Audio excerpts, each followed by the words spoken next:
Good evening. Hello, everybody, and welcome to Manifesting with Matt and Nat for another week. I will very shortly get Matt on, so I hope you're doing amazing. We have something pretty special lined up for you today, and I am always letting spirit flow to and through me. I think the more that we can channel, the more that we can really just allow the energy to flow through, the better it is. So this is where we have the most fun. So I want to encourage you to bring your or coffee or whatever you want to drink. I've got a cup of tea right now. It's my Mother's Day mug. It's so pretty. Hello, welcome. Hello. Good evening. Good to be here. Good Yes. to feel awake too. I had a good night's sleep, so I'm feel fresh and ready to speak with you tonight. To rock and roll. Well, I look like I've just ran a marathon because I had a face mask on 10 minutes ago, and I'm like, oh my God. So I've got turmeric just sizzling on my face. I look like I've just been running. So all good. Well, that's the joys of being a parent and trying to like squeeze every last minute you can before you set yourself a deadline to do something.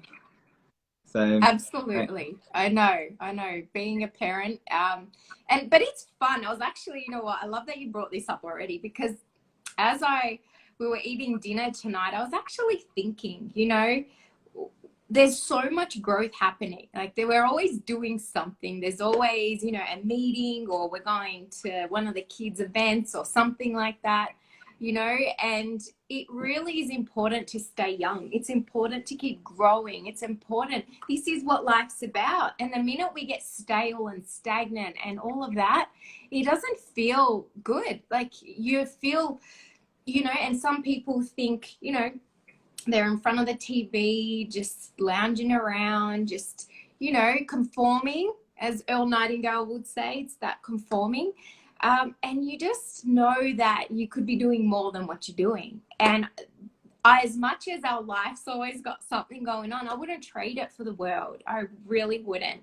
There's always something. It keeps us young. It keeps us growing. Our results keep getting better. And it's a beautiful way to live. And anybody can do that. But just embrace it. Embrace the growth and the, you know, yesterday I had a coaching call at 8 p.m. At 8 p.m. I spilt my tea everywhere. And I was like, that's good. That's good. So, you know, like just embrace it. It's just part of having fun and growing. it is part of having fun and growing. We got Joshua said hello. Hey, Joshua. Cecilia, it's good to see you guys on. Hello, Steph. Welcome. Yes, good morning, Joshua. Hello from Sweden. I love it. I love Cecilia. it. That's awesome. And if anybody has some questions for us, just feel free to ask away. Just type them up, okay? Because this is all about you and helping you in the best possible way that we can. So, Matt, I have a question for you. You are a coach, right? A soccer coach for, you know, boys soccer team. And, oh, my light just went off. That's okay.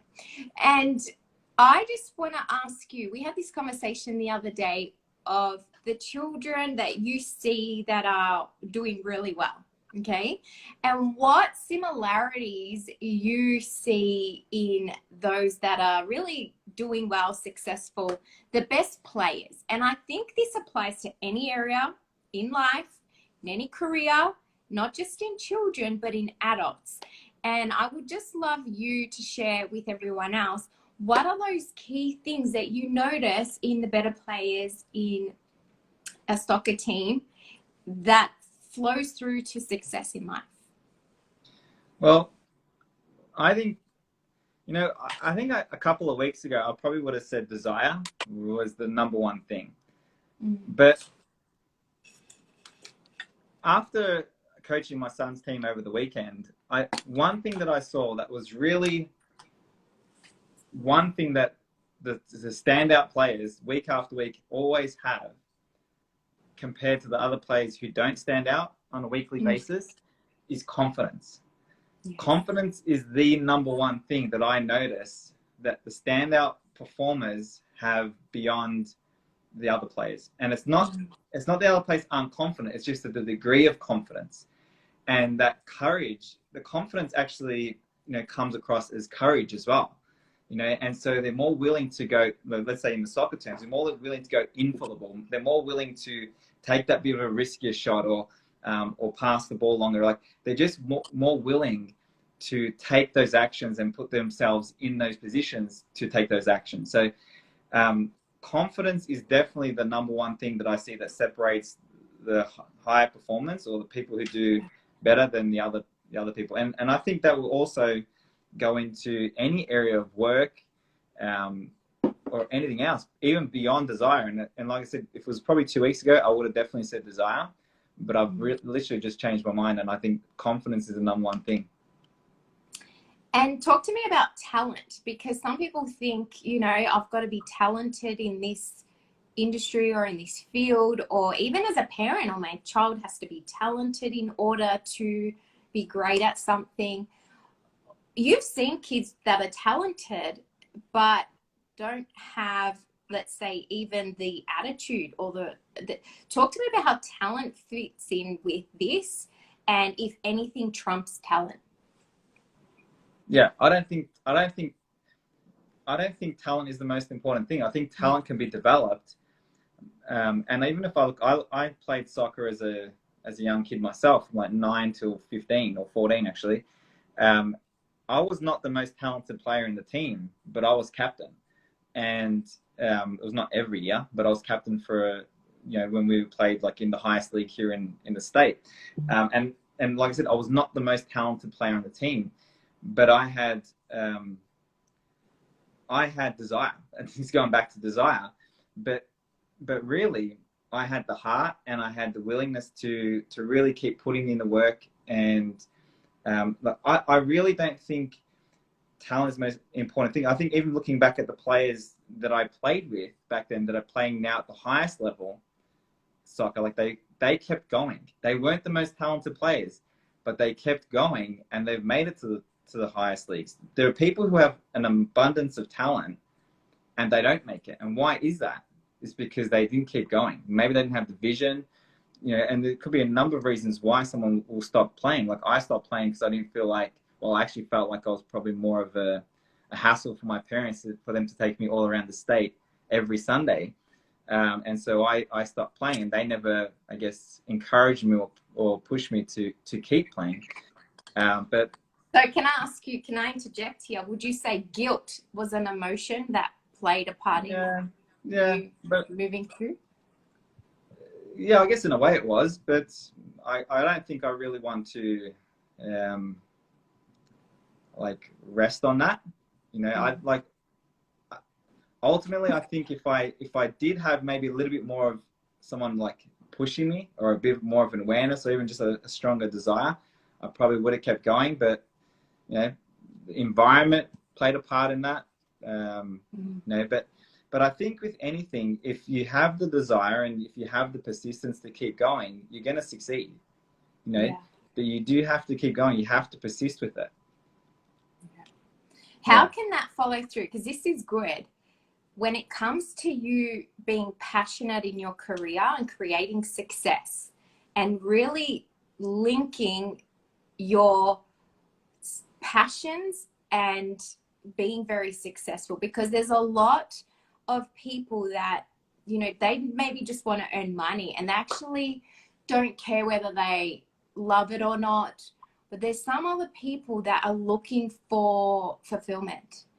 And how important is finding your purpose or doing something you're passionate about when it comes to success?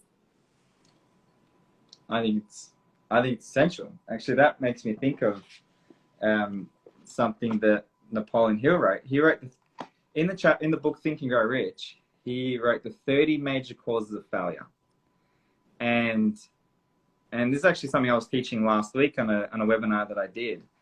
And he wrote here, flicks open to my book straight away. It's that number 19 out of the 30 major causes of failure was the wrong selection of a vocation. He said, no man can succeed in a line of endeavor which he does not like. The most essential step in the marketing of personal services is that of selecting an occupation into which you can throw yourself wholeheartedly. And that's the key word, wholeheartedly. If you're not passionate about something, you're not going to throw yourself into it wholeheartedly. Yeah. If you're not really passionate about something, if you're doing something just for the money, well, you know, what happens when you're comfortable? What happens when you're financially comfortable? Well, you're not going to keep stretching yourself.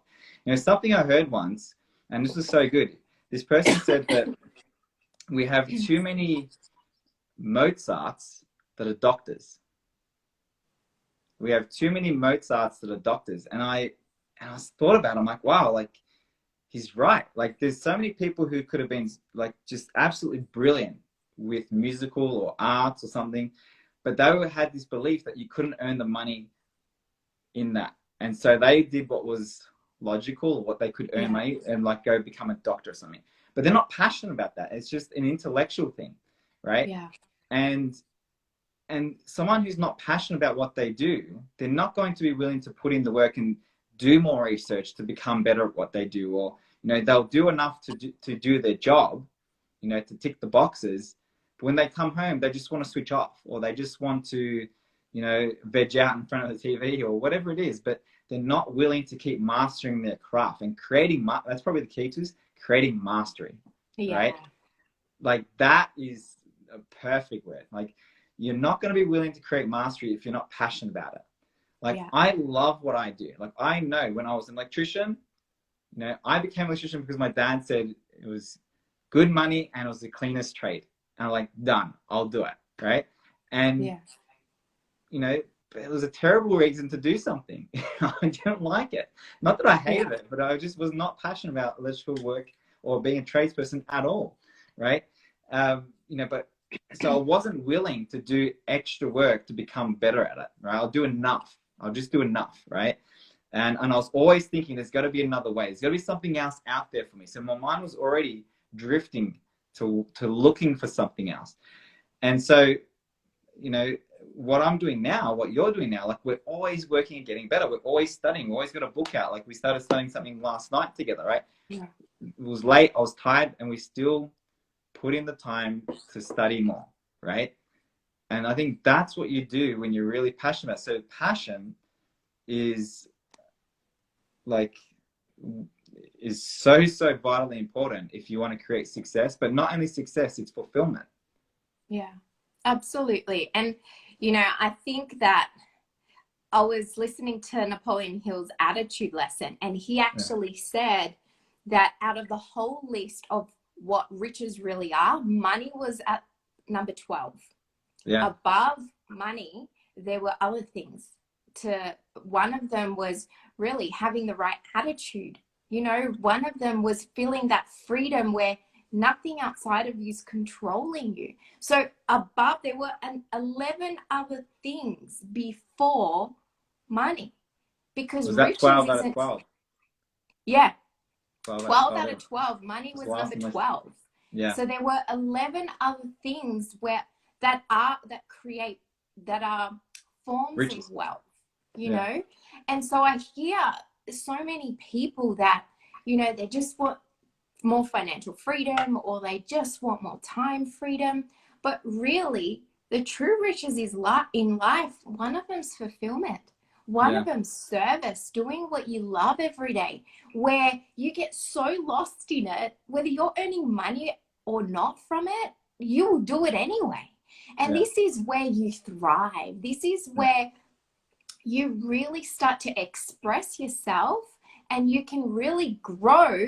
Like you said, you're disciplined, you've got the commitment, you're willing, you fall flat on your face, you get back up because your desire is there, you're passionate about it. And, you know, we all, in my opinion, I believe everybody deserves to be living authentically. And if we are not, as a career, doing something we love and we're passionate about, you can have the money, you can have all these other things, you're still missing richness. You cannot live a rich life if you are not living on purpose. Yeah. And can I ask you, if someone wants to figure out what their purpose is, what would you tell them? Well, this is what I would tell them. Your purpose, Okay, this is how you find out your purpose. Look at what you're most passionate about. I think your passion is directly linked to your purpose. Okay. And there was something I heard someone say once, and I don't know who it was, so I can't give them credit for it. But they said, your passion is for you, your purpose is for others. And your purpose is when you use your passion to serve others. And I thought that was so damn good, right? I literally burnt into mine word for word exactly. Yeah. And I think to find your purpose, to make it simple, all you have to do is think, what am I most passionate about? What am I most passionate about? Just keep asking yourself that question and you'll feel it. Maybe you might know straight away. But when it is, you know, if you move in that direction and keep really getting, immersing yourself in your passion and keep mastering the thing that you're passionate about, you're living on purpose. And then you just have to ask yourself, well, how can I actually spend my days doing this and get paid for it? Because there will be a way. There's always a way. You never have to worry about the money, but you can just ask yourself the question and you will find a way. Yeah, absolutely. I really think that if you start to find what brings you joy, I often tell people to get a joy list, all the things that when you do bring you happiness, and you're going to start to see this connection. You're going to start to feel and be guided. We're all guided, but it's a matter of talking ourselves out of what we intuitively feel guided to. And you're right, one of the biggest limiting ideas is just this one idea that I cannot be financially wealthy or free doing this, whatever that is for you, and if you can replace that idea of, earning money's easy and I am financially free, I'm wealthy, no matter what I do, now ask yourself, what would I love? Right? What would I love to do if I knew that I would earn the money and, I get to do it as much as I want? So if money isn't an issue and time isn't an issue, what is it that you'd spend most of your time doing? So I think they're just a couple of questions that you can really ask yourself. And I know hands down for you that you're living your purpose, hands down, Yeah. Can I ask you, what would you, if someone is, let's say, in their passion is in something that is, generally people say, oh, you can't earn money in that, like art, for example. I speak to so many people all the time, and artists generally say, oh, you can't earn money with art, or, it's hard to earn money with art, or even sometimes musicians or whatever. Like, what would you say to them? I'd ask themselves, is that really true? And if they say yes, well, how do you know? Because I know there's other people that go and spend 5 figures, 6 figures, 7 figures on artwork. So where did you get that information from? Yeah. So then they're going to say, oh, well, I don't know. Well, that's an idea that you think is true. Remember, I go back to this as a backbone. Everything that we believe is true for us. So if you believe that that is true for you, until you change that idea to a more abundant one, you will not allow money in, right? So it's just a limiting idea. And the beautiful thing about, I love what we do and what we teach and how we do it and just the changes that happen, is because all you've got to do is change these ideas and the results change. It's really not rocket science. You don't have to go and complete this degree now and, do all this stuff to change your results. But you do just have to go, there's that limiting idea. What would I prefer? Right? Yes, I can be wealthy in art as an artist. Or, I was thinking this just before. I earned $40,000 a year before children. After children, this was pre me doing personal development, I was earning $15,000 a year. Okay. So I clearly had a belief that having children affects your income. How many other millions of mothers out there or parents have the same idea. When I worked on that idea alone and changing that, I multiplied my income dramatically. Now, once again, these are all ideas: artist, being a mom, being at home, blah, blah, blah, This blah, blah. this It could is be this is anything. real. This is really good, and this makes me think of something else. Like I'll think back of when you were an electrician. Oh, sorry, you were an electrician. I was When you, an electrician. Yeah. when you That were was in another lifetime, I think. when you were a naturopath, right? Yeah. And that was one of those industries where you'd go to school, and they were telling you that it's hard to get a job, right? Yeah. Yeah. But you rejected that idea. Mm-hmm. You I rejected that did. idea. You didn't accept that, right? So Mm.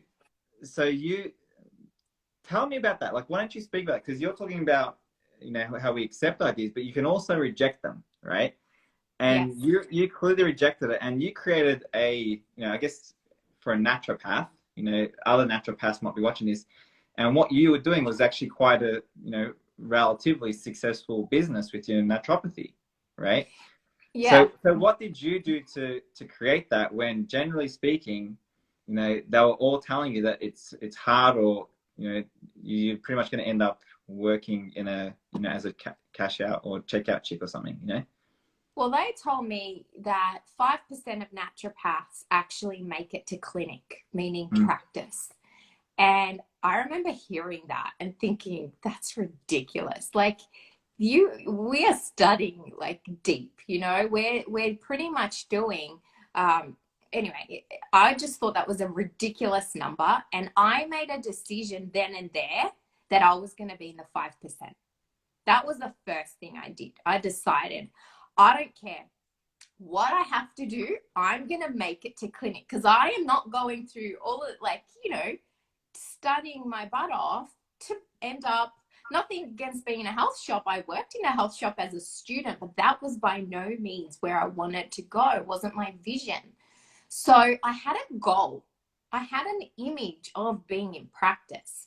Now, the other thing that I was told was to finish the degree in 4 years was virtually non-existent. Only a few people did that. Most people, because the amount of work, would end up dropping subjects and takes a longer time. And I was like, no, I'm doing this in 4 years and I'm getting in clinic. So they were my two goals. And I did. I ended up being in clinic by the 4th year. I was already practicing. You know, I started to see opportunities because I had a goal. So, for example, I worked in a gym as a lifeguard. You know, I was working there and I thought, well, they're in the gym. I could be the nutritionist for the gym. You know, so ideas started to come to me. But one thing I didn't do was have a money goal. If only I had a money goal with the current awareness, I could have absolutely multiplied my income as a naturopath. There was nothing wrong with what I was doing, but I lacked the awareness, I lacked the belief, and I didn't know anyone else that was earning millions of dollars as a naturopath, let alone even 7 figures a year or a high 6-figure income.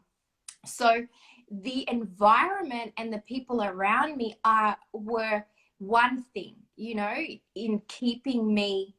I'd seen people practicing as naturopath because I went to a naturopath. So I knew that was possible for me. I could see it done. And I remember going to do work experience for a naturopath, and they said, well, we don't earn that much. But I accepted that idea. I didn't have the awareness that I have now. And, you know, this is the beauty about things. Like, I don't regret it at all. It's been the best thing for us, as even as a family. So you look for the beauty along the way. You look for the gifts. There's no living in regrets, but it truly is awareness. You can be a multimillionaire as a naturopath. Absolutely. You Yeah. know, you can So be wealthy in anything. so someone's commented here, and your story will help them, right? This person said, I'm a musician, story of my life. All my relatives told me that I'm going to starve if I'm walking on this path, right? And so, you know, they can take your story, what you just explained, and they can just reject that idea, right? Like Yeah. understand when you understand the mind, like we can consciously accept or reject anything. Like unless we're children, now up until the age of maybe 2, probably even less than 2, Or once that one. once once that conscious mind starts forming, you can reject ideas. Before, so like children just accept all ideas, right? But when you understand that you can accept or reject anything, it doesn't matter what anyone says to you. If that does not line up with your vision or with your purpose or with your passions or with what you want, your goals in life, or you can actually just reject it. You say, no, I'm not buying into that. Like I will find a way, and you use that as your motivation. Like you can use that as your motivation and your fuel to do it. In fact, it makes me think of Ollie's one-on-one. He's got a one-on-one soccer coach that we go to every Monday. His name's Tyrone. Absolutely brilliant guy. And he's got dark skin. Like he's an African. He was living in the UK. Now he lives in Australia. And because the color of his skin, as a child, he was telling me it wasn't Monday. It was Monday a week ago. He was saying that he couldn't train with the white guys playing, the white kids playing football or soccer. And his school teacher asked him, he said, what do you want to be when you're older? And he said, I want to be a football player. And he said, well, that's not realistic. It's not going to happen, obviously, because of the color of his skin. And he said, well, that's what I want. And his teacher said, well, I'm going to have to get your dad in and we'll speak with your dad, because it's just, it can't happen. We have to organize something for you, like a career path and his dad came and had the meeting with the teacher. And the teacher told his dad, he said, well, he's telling me he wants to be a football player. And the dad said, yeah, he's going to be a football player. And the teacher said, well, it's not possible. It's not realistic again. And Tyrone said in that moment, when he was told numerous times that he can't be or do something, he said, that's when he said, I made a decision that that's what I was going to do. He said, my desire before that was not very strong. He said, once I was told that I can't do it, he said, I made a decision that I was going to do it. Now, he played at the highest level in England, which is one of the best leagues in the world. He played at the top level. Incredible. Right? Yeah. And like, it just blew my mind, but it just makes so much sense. Like when someone says that you can't do something, or there's some form of, if they place a limitation on your dreams or your goals or your desires, just know that that is their limitation. Mm-hmm. Yeah, I love that. That is so good. They're just sharing with you their belief system right then and there. Yeah. Yeah, absolutely. You don't have to take it on. And this is what I do. Look for evidence. Like for someone who's here, who's a musician, look for evidence. Do you maybe not know them personally, but do you know of any musician who's doing well? Like you just have to pop the radio on and you can hear them. So the evidence out there, it's not even true. That idea is bonkers. It's so not true. So this is where I call it poking holes through the paradigm. You just start poking holes and you're like, hang on, you're not even real. So you look for evidence that's the opposite of that warped belief system. And when you do that, your perception changes. That's one of your key faculties. We have 6 of them, and perception is one of them. And I love it because it does not matter what your current situation is right now. You can alter your point of view about it. You can alter that. And we've all heard this, well, at least many may have heard, as you change your perception, your reality changes. That's absolutely true, because thoughts become things. That's a basic thing. So as you alter the way you're thinking about a situation and you shift it, you pivot what you're thinking, you pivot your point of view, that becomes your positive. As long as it's on the positive track, you are going to start creating momentum in that area. Yeah. So just know that I love that. Does not matter where you are right now. Your history beyond right now doesn't even matter. The past is gone. You can make this call, this live, the one key thing right now that changes everything for you. You can make a decision that this is the moment where you create. You've decided right here, right now, that you're doing this, that absolutely nothing is going to stop you, that there is so much evidence for you to have what you want. And you may not even need to know how right now. Forget how. Who cares how it's all going to look? Every story is different. The dots join differently for everybody.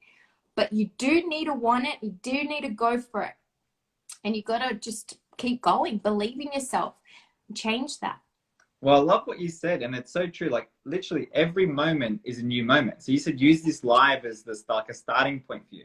Well, it can even be if you're watching the replay, like it could be any moment. It could be when you wake up tomorrow morning, but every moment is a new moment that you can start really creating something new.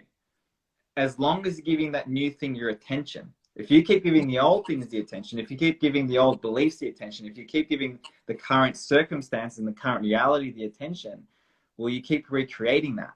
And this is where most people, they have, you know, you're talking about the perception, which is one of our mental faculties. You know, if you have a weak, or if you haven't developed your imagination, if you haven't developed your will, if you haven't developed your perception and the other mental faculties, you're going to be bound by the circumstances. You're going to keep allowing circumstances to control you. And when you do that, you're constantly giving a power to the circumstances. So you keep recreating it, right? When you really understand that, yes, like I just said, every moment's a new moment, you can create something new, but you have to take your mind there. You have to take your mind there first, because that is the starting point of everything that we create. And so you think, okay, well, what do I want? Like, these are my circumstances. That's great. You don't have to be in denial about them. You know, you don't have to be in denial that maybe, you know, you're an artist and no one's buying your work right now. That's just the present circumstances. But you just can grab a pen and say, okay, well, how do I want it to be? You can start creating something new. Like, isn't that amazing? I did that today. I did it today. I was having a little moment today and I was like, right, the current situation is this. And I just put the problem on a piece of paper. And Bob Proctor's told me to do this, told us to do this so many times. So I put the problem on a piece of paper and I was like, okay, just is. And I've got to get it out of me so I'm not emotionally involved with it. And I thought, well, what's the perception change? What's another point of view that's good about this? And it was so warped, right? My perception was so warped. When I changed my point of view, I was, oh my God, I'm actually doing so much better than I even thought. Here I am thinking like, I haven't done this, I haven't done that. My business hasn't created these results. And I look back and I'm like, oh my God, like I'm on track to multiply again my results, my income. It was such a silly idea. It was such a limiting perception. That perception is not mine. I inherited this. And it got passed on genetically. So we are walking around with these warped glasses, everybody, that we need to start taking off. We need to correct the lenses. And as we do that, the results change. It's not an accident. You become that magnet and you attract. This is all about manifesting, right? So this is bang on.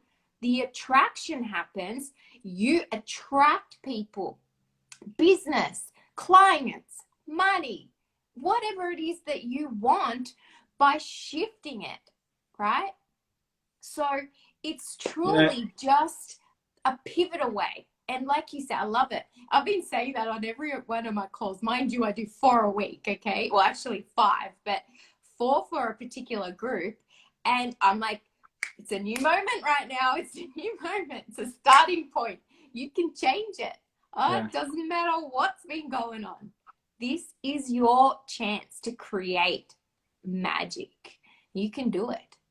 Yeah. You know, I think this discussion's really made me realize how passionate I am. Talking about passion, how passionate I am about when, as soon as someone tells me or if they think they can't do something, it fires me up. And I'm like, what? What do you mean you think you can't do it? And like, I just automatically just go into this mode where I want to help them shift their perception. And I think that's what a coach is for, is to help you shift your perception. And because that's all we are. We're just a perception shift away from creating a whole new life for ourselves. I think we're just a perception shift away from, create multiplier income, or really, hitting our strides with our business, or the love of your life. Like, you're literally just a perception shift away. And I love what you said. And I think Wayne Dyer puts it this way: so when you change the way you look at things, the things you're looking at changes, right? Literally. And so, Not figuratively, but literally changes. Yeah. It's incredible. So perception's one of our key faculties. It's one of our 6, right? And to me, I remember actually asking Bob this, with attitude, is perception one of the key faculties used in changing your attitude? He's like, yeah. He thought about it for a second. He's like, yeah, you're right. It is, because gratitude, the minute we use gratitude, and I don't mean writing it, I mean feeling it. Like, the times you use gratitude is when you're not feeling grateful, right? That's when you need to use it. So it's a perception shift. You're pivoting your energy, literally your focus changes. So your thoughts change, your attention is on something different. Napoleon Hill mentions it's like a backbone. It's a fundamental. But being able to master, can I ask you a question? How can someone exercise their perception so it becomes so strong? Because we spoke about this a couple times, that you become really great at using perception as one of your faculties. So how can someone strengthen their ability to shift their point of view?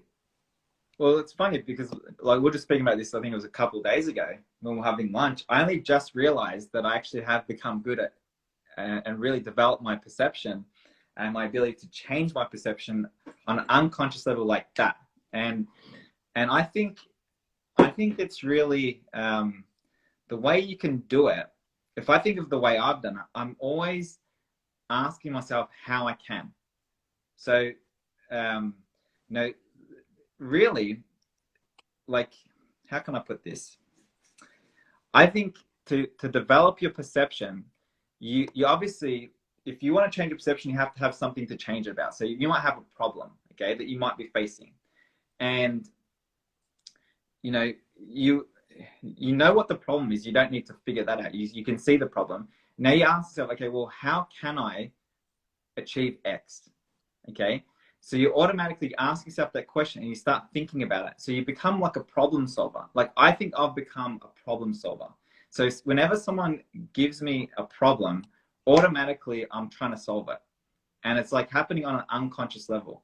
But that's come through years and years of solving my own problems and helping other people solve theirs. And, I'm sure I'll come up with something else, but I think for now, like, that is the thing that stands out for me. I've always just focused on having this is how I can put it. I focus on having a positive mental attitude, only focusing on how I can do it. And that's probably the best word. It's a positive mental attitude. And it's something that I haven't always had, but I've been working on developing for years now. Yeah. So the better your attitude has become, the stronger your perception, and vice versa. Yeah. Right? Yeah, that is gold. And that ties in with exactly what I asked Bob about attitude and perception, right? Because it is a fundamental use of your faculty. In fact, it doesn't matter what results you're getting right now. If you want to improve them, you're going to need to shift your perception. Everybody, including me, including Matt, everybody has to get better at this. So you can use it. Gratitude's another way you can do it. The more you practice gratitude, the more you're focusing on the good. Another thing that I do often is, in my gratitude, I ask myself what I did well, because our attitude towards ourselves is essential. We've got to keep improving our attitude towards ourselves, how we think about ourselves, our perception of us, right? So when you focus on what you're doing well, you're not allowing room for those negative thoughts that try and tell you what you're not doing well. Okay, so just keeping a few key things going, and of course working on your attitude, hands down. It's a word of the house. Attitude. The kids know it. They're always talking about it, or we're mentioning it. They're hearing Earl, they're hearing Bob. We're always, because it is a backbone of success. It is a fundamental, just like gratitude. the right mental attitude, a positive mental attitude, is absolutely essential to creating success. So Joshua's got a question here, and I'm going to ask you to answer it. So he says, what's a tool to break from negative to positive mental perception? Well, I just gave it to you. You know, gratitude. You want to look for what's good. Like yesterday, I spilt my tea everywhere, and I was like, prime example, I was about to jump on a call, you know, like coming up from a positive energy into this call, and this thing just threw me from a left, and I was like, that's good. What's good about it? I had to think of something good. I was like, well, you know, it's freshened me up. It's changed my thought track, and now I'm going to be inspired for something else, you know? So you've got to just find anything that's good. You've got to move. Listen, negative thinking, there's always going to be this battle that goes on as long as we're human beings on planet Earth. There is this negative part of us, there's a positive part of us. We have to keep feeding that positive side so that negative one is not the track most walked down, okay? So this positive track becomes more automatic. So we want to start looking for the good, looking for what's right, looking for what's going well, looking for your successes. You know, really focus on your attention on the positive polarity. And the more grateful you can feel, you know, Wallace Waddle says the path of the, oh my gosh, it just slipped my mind. But the whole process of mental adjustment and attunement can be summed up in one word: gratitude. Because when we're grateful, there isn't a negative feeling in your heart. When you feel love, that's another thing you can do. You can start asking yourself, what do I love? What would I love? You know, what would I love right now? What brings me feelings of joy? But the word love is a very high vibration word. And whenever you're connecting anything to love, let's say what I would love right now is, oh my God, a massage. Well, now you're just automatically taking your mind onto a positive thought. Whatever you were thinking of before has left your mind, but it might come back. So you're going to have to train it. This is why personal development is about you developing a way of thinking, conditioning. And I promise you, it is the best thing you can ever do. And even if you really go deeper and understand that nothing is really ever positive or negative, like everything just is, right? It's our perception that makes it negative, or it's our perception that makes it positive, right? So we're tying in perception with this as well, but it fits so perfectly. Everything just is. Like, if I think about this tea that you made me, right? What is that? It's like a ginseng matcha green. Like, I haven't tasted it yet. Like, I'm not sure if this is good or bad. The truth is, it just is, right? It just is. And I'm going to, through my perception, I'll determine if it is good or not good. Or, you know, let's say Think and Grow Rich. Like, I might think it's a really great book. Someone else might pick it up and think it's a really crappy book, right? Why? It's their perception. Right? Yeah. It's their perception. This call that we're doing, you might think it's a great call. I might think, oh, it was a horrible call. Yeah. But there's our perception, there's our attitude, right? So everything just is, but we make it what it is. We make it positive. We make it negative. And so when we can really train ourselves to look for the good, you actually start, you know, consciously looking for the good in everything, like everything, whether it's the cup of tea, the book, the live, you know, the person you're speaking to. It might be your boss. You might have a really a-hole of a boss. You can still look for the good in that boss, because there is good in that person. There has to be. You can't have a negative without a positive, right?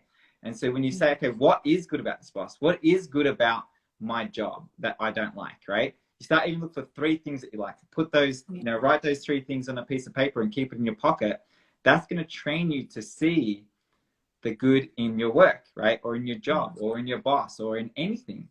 And so you're training yourself to see the good in things. And then it's become more habitual to look for the good. And then it just, like, I feel like that's what's happened to me now. I've just unconsciously programmed myself over so many years now to look for the good in everything, and look for the way that I can do the things that I want to do, or the way that someone who's telling me they want to do something, I'm always looking for how they can do it. Yeah. And when they tell me they can't, like I said, it just fires me up, because I know there's a way, right? Yes, there's And always a way. there's There is always a always way. a way. And if you can't Yeah. see it, you still look for it. You will find it, right? Yeah. And just one last thing, I just had the idea to share for anybody that right now maybe even challenged, or keep this tool in your back pocket. With, if somebody is challenging you and you're really struggling to find a good thing, you know, at times maybe it's a parent-child relationship, your partner, where maybe for a while you've noticed the relationship's been a little, you know, not what you would love. Get a list and write 10 things that are good about them. Maybe something they've done in the past that you've loved. Maybe it was a long time ago. It doesn't matter. Maybe it's something that you love, their determination, or maybe how, you know, they are a great provider for your family. Whatever it is, write a list of 10 things and carry it with you and read it often. Because what you will notice, this is such a fun exercise, what you're going to notice is they start to change towards you. And you will start to notice them become more positive, more loving, more open, more affectionate. And it was never them, it was always you and your perception. And this is why changing your point of view about anyone and any situation is essential to creating a life of freedom. So I might leave it with that. That was really cool. Awesome. All right. Have a beautiful evening, everyone. Have a beautiful day. Take care. Go make it happen. Bye. Take care. See you guys.